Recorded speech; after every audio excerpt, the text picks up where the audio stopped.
यहाँ बातें क्या छिड़ रही है, जय भीम, जातिवाद, यार उसका क्या मतलब है पेपर से? भीमराव अम्बेडकर जो भी थे भाई, हम तो दलित थे, हम तो बचपन से हमारे बाप दादा दलित थे, हमको पढ़ने लिखने का अधिकार नहीं था। किसने अधिकार दिलाया? बाबा साहब अम्बेडकर ने हमको अधिकार दिलाया। एक और बाबा साहब अम्बेडकर की वजह से मैं खड़ा हूँ, मेरे को अधिकार है प्रोटेस्ट करने का। ना मेरे को मोदी रोक सकता है, ना मेरे को अमित शाह रोक सकता है, ना मेरे को ये एजुकेशन मिनिस्टर रोक सकता है। भैया जहाँ तक खड़ा हो जाए भैया, वहाँ पे तो इतिहास रच जाता है भैया। डेमोक्रेटिक कंट्री, सुनो तो संविधान बना है, संविधान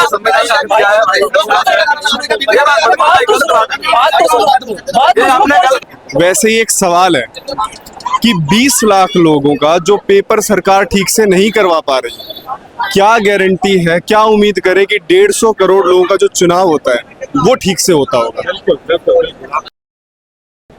जंतर मंतर से लगातार ग्राउंड जीरो की अपडेट हिंदी दस्तक न्यूज़ दिखा रहा है। अभी फिर मौजूद हूँ जंतर मंतर पर। पिछले 4 दिन से आपको मैं जंतर मंतर की हर एक अपडेट दिखा रहा हूँ ग्राउंड जीरो पर आकर।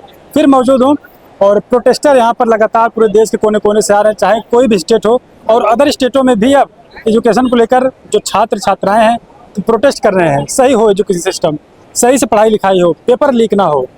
लेकिन सरकार अभी तक कुछ कार्रवाई आगे नहीं बढ़ा रही है। लोगों को जानने का प्रयास करते हैं कहाँ से भैया? ये हम यहीं दिल्ली से ही है। दिल्ली से ही। क्या कहेंगे प्रोटेस्ट देखकर, खासकर जो मामला चल रहा है आपके दिल्ली में? भैया मैं एक मामला आपको जो चलने वाला है वो बताऊं। अभी रिसेंट चलेगा, अभी कुछ दिन बाद, 2-3 दिन बाद हो सकता है, फिर कल परसों चल सकता है। मोदी जी आएंगे टीवी पे, फिर आंसू बहाएंगे और फिर क्या कहेंगे कि मित्रों देश बचाना है तो मेरी बात मानो। पेट्रोल पे हमने देश बचाया, डीजल पे हमने देश बचाया, कोरोना में हमने देश बचाया, सब गहना नहीं लिए देश बचाया। अब हम मोदी जी आएंगे कहेंगे, तो मैं चाहता हूं कि आप इस चीज का जवाब दो या बताओ कि अब क्या होना चाहिए। एक सवाल जैसे आप सबसे पूछते हैं, वैसे ही एक सवाल है कि 20 लाख लोगों का जो पेपर सरकार ठीक से नहीं करवा पा रही, क्या गारंटी है, क्या उम्मीद करे कि 150 करोड़ लोगों का जो चुनाव होता है वो ठीक से होता होगा। आपकी बात सही है।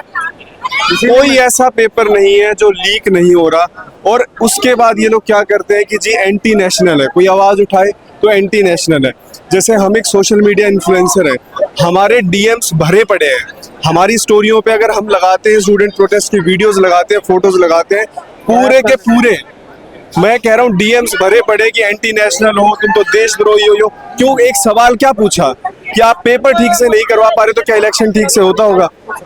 एक सवाल मेरा भी था सबसे, मोदी जी अभी आएंगे और फिर देश के सामने बोले कि मित्रों देश बचाओ, तो इस बार जरूर कह देना कि मोदी जी देश हम बचा लेंगे, तुम इस्तीफा दे दो। गलत कह रहे हैं? जब देश हमें बचाना है तो हम बचा लेंगे। तो प्रोटेस्टर लगातार बढ़ रहे हैं, इनकी क्वांटिटी, जनसंख्या लगातार बढ़ती जा रही है। क्या लगता है कहाँ पर अब थमने वाला है? भैया ये नहीं थमने वाला।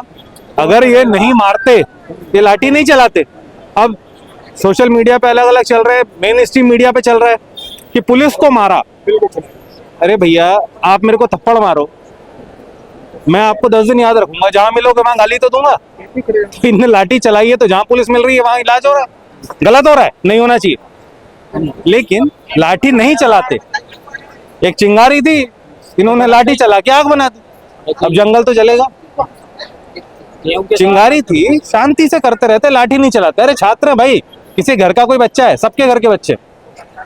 लोग दूर दूर से आए थे, दूसरा राज्य छोड़ के दिल्ली में सभी लोग। अरे क्या करने आए थे? लाठी खाने आए थे या संसद की आपकी कुर्सी लेने आए थे? नहीं लेने आए थे भैया, कुर्सी रखो संभाल के। 29 तक सांसद तो रहोगे, प्रधानमंत्री नहीं रहे तो लाठी क्यों चलवाई? नहीं चलाना था, लाठी नहीं चलाते। अब आप जिस चीज को जितना दबाओगे वो उतनी ज्यादा फैलेगी। तो आपने दबाने की कोशिश की, परिणाम आपके सामने। तो दिल्ली में क्या लगता है, दिल्ली से भी लोग अब निकल कर आ रहे हैं? क्योंकि दिल्ली में मामला चल रहा है लगातार। दिल्ली है ये लोग कहाँ के भैया? फरीदाबाद, दिल्ली के एनसीआर, बिहार। और पूछोगे दिल्ली के पूरे ही हैं। रहते कहाँ? यहाँ वहाँ। हाँ तो मैं वही बोल रहा हूँ कि दिल्ली के ही है, दिल्ली के ही लोग हैं, दिल्ली में ही रह रहे हैं, बाहर से भी आ रहे हैं। अब धीरे धीरे आते जाएंगे। अब मोदी जी को कुछ करना पड़ेगा, या तो इस्तीफा ले लो, या तो मोदी जी का इस्तीफा ये धर्मेंद्र प्रधान का ले लो, या खुद का दे दो। बात तो एजुकेशन से जोड़ के करनी चाहिए ना, मतलब जो नीट का मुद्दा उठा उसकी तो कोई बात करना चाहता ही नहीं, उसकी कोई बात। सारे चलो इस्तीफा आप मांग रहे हो, एजुकेशन मिनिस्टर है, चलो ठीक है। मोदी का मांग रहे हो, चलो ठीक है। उन्होंने हुक्म किया कि चला दो लाठी, चला दो, उन्होंने चला दी। फिर स्टूडेंटों की तरफ से भी हुआ यार हमला, अगर इनकी तरफ से ऐसा ना हुआ होता तो ये और ज्यादा प्रोटेक्शन नहीं बढ़ती, स्टूडेंट धरने पे बैठे रहते, और ज्यादा लड़ाई झगड़े लाठीचार्ज, उल्टा अब शब्द नहीं होता इनकी तरफ से। अब जो कुछ भी हुआ सही है, इस्तीफा वगैरह मांग रहे हो मांग लो, बट भाई एजुकेशन से जुड़ी हुई बातें तो करो। एजुकेशन को छोड़ के जय भीम, जातिवाद दुनिया भर का हो रहा है। लेडीज आपस में बात कर रही हैं, चलो ठीक है, कोई लेडीज अभी रिसेंटली मेरे और अंकल के सामने हुआ है, हमने बस बातें रखी थी कि मैम ये पूछना चाहती है कि एजुकेशन सिस्टम बदलेगा कैसे। चलो उन्होंने इस्तीफा दे दिया, उनके बाद कोई और सरकार आती है, कांग्रेस आम आदमी जो भी आती है, वो क्या करेंगे? क्या 100% पता है कि वो भी ये करेंगे या नहीं करेंगे? वो इलेक्शन करवाएंगे, उसके बाद कोई ना कोई गवर्नमेंट तो आएगी भाई, पर किसी को नहीं पता है कि 100% चेंज होगा नहीं होगा, पेपर लीक होंगे नहीं होंगे। अब इनके पास तो मोदी ने मैसेज नहीं किया कि हाँ मैं एजुकेशन मिनिस्टर को ये कहा कि पेपर लीक कर देना, या एजुकेशन मिनिस्टर ने किसी को नहीं बताया कि मैं पेपर लीक कर रहा हूँ। अब सबकी तरफ से एक मतलब उल्टी सोच है कि उन्होंने ही किया है। भाई मैं भी मानता हूँ किया होगा, एजुकेशन मिनिस्टर है, चलो कर दिया, क्या उखाड़ लिया इन्होंने? भीड़ है ठीक है, अपनी तरफ से आ रहे हैं। नीट के बच्चों ने पेपर दिया, पेपर दे दिया, हो गए, क्लियर हो गए, वो खुशियां मना रहे हैं।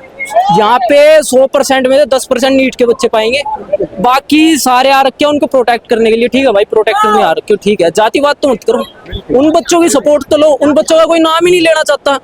एजुकेशन सिस्टम है ठीक है भाई, बिगड़ रहा है, सुधरेगा कैसे? इलेक्शन के बाद सुधर जाएगा 100%, ये तो बता दो। जो ये बातें रख रहे हैं ये तो बताओ कि 100% हाँ इलेक्शन करवाओ दोबारा, इन सरकार को हटाओ। ये वोट ही क्यों देते हो भाई? गलती भी तो तुम्हारी हमारी है, हम बीजेपी को दे रहे हैं, कांग्रेस को दे रहे हैं, अदर का ऑप्शन भी होता है, दे तो यार, अदर का दे तो कैसे होएगी? अब किसी को दोगे वो तो चेंज होगा। अब तुम चाहते ही नहीं किसी को देना, बीजेपी चोरी कर लेते हैं। अरे कोई नहीं भाई, किसी को देना ही नहीं चाहते, जबरदस्ती थोड़े है। अब बीजेपी को ही दूंगा, मेरी मर्जी है यार, मैं वोटर हूँ, जबरदस्ती नहीं है मेरे साथ कि मैं बीजेपी को दूंगा, कांग्रेस को दूंगा, आम आदमी को दूंगा, मेरी मर्जी है।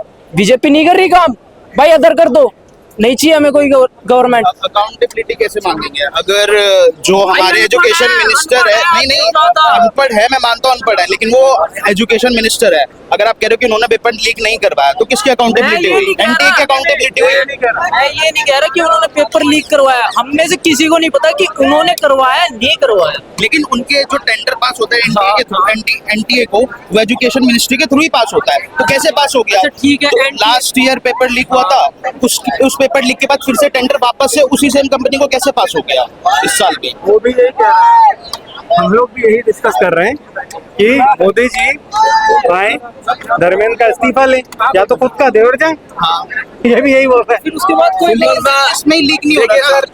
कैट का भी एग्जाम लीक होता है, एसएससी के बहुत सारे एग्जाम है जो हर साल लीक होते हैं, तो फिर अकाउंटेबिलिटी फिर ओवरऑल तो एजुकेशन मिनिस्टर की आगे बनेगी।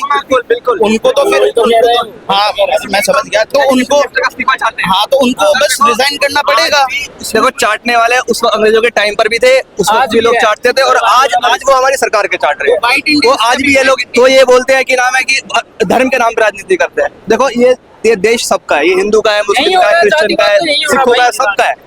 जो हमारा सिर्फ जो महिलाओं पे लाठीचार्ज करता ना, उसका कभी सीना 56 इंच का नहीं हो सकता है, ध्यान में रखना मेरे। बच्चों पे बच्चों पे एक महिलाओं के कपड़े फाड़ दिए गए, हाँ महिलाओं के ऊपर मतलब क्या अपशब्द बोले गए, हाँ शर्म आनी चाहिए ऐसी सरकार को। डूब के मर जाओ कहीं पे, साला महिलाओं पे अत्याचार करते हैं ये लोग। ये सब नहीं दिखा रही है, मीडिया दिखा रही है कि सोल्जरों को पीटा जा रहा है, हमारे पुलिस वालों को पीटा जा रहा है, कि हम लोग नहीं पीट रहे यहाँ पे। इतनी भीड़, इतनी पब्लिक, इन्होंने वोट नहीं दिया होगा मोदी जी को, दिया होगा ना, और फिर भी अब हम मांग कर रहे हैं तो हमारी मांगे पूरी क्यों नहीं हो रही? भाई होनी चाहिए ना सर। बोलना इजी हो रहा है, जैसे भगदड़ इकट्ठी होगी यहाँ, पुलिस ने मारे, मैं बोल रहा हूँ मैं खड़ा रहूंगा, मैं भागूंगा ही नहीं, सारे भाग जाएंगे। नहीं है कांड में तुम भाई बोलो, ठीक है कांड में तो मैं बोलो खड़े रहो। अरे भाई यार मेरी गलती ना है, इमोशन है भाई, हाँ इमोशन है। अभी भाई यार एक बात बताओ, वो लेडीज की कोई गलती नहीं, वो यूँ पूछ रही थी कि एजुकेशन सिस्टम बदलेगा कैसे, इस्तीफा दे दिया, कांग्रेस आ गई, राहुल गांधी आ गया, या और कोई भी है वो आ गया, उसको भी उसके लिए नहीं मतलब करवाए नहीं करवाए वो इनका क्या स्टूडेंट की यही मांग थी, बस किसी और को चांस दिया जाए, इसे देखा जाए कैसे व्यक्ति काम कर सकते हाँ हैं। ये थी, बट यहाँ बातें क्या छिड़ रही है, जय भीम जातिवाद, यार उसका क्या मतलब है पेपर से? भीमराव अम्बेडकर जो भी थे भाई, मैं तो सही है, सम्मानित करो, इच्छा मानो, कॉन्स्टिट्यूशन बनाया तो गलत है भाई। सुनो भाई, सुनो तो हमारा संविधान लिखा है। संविधान बनाया, संविधान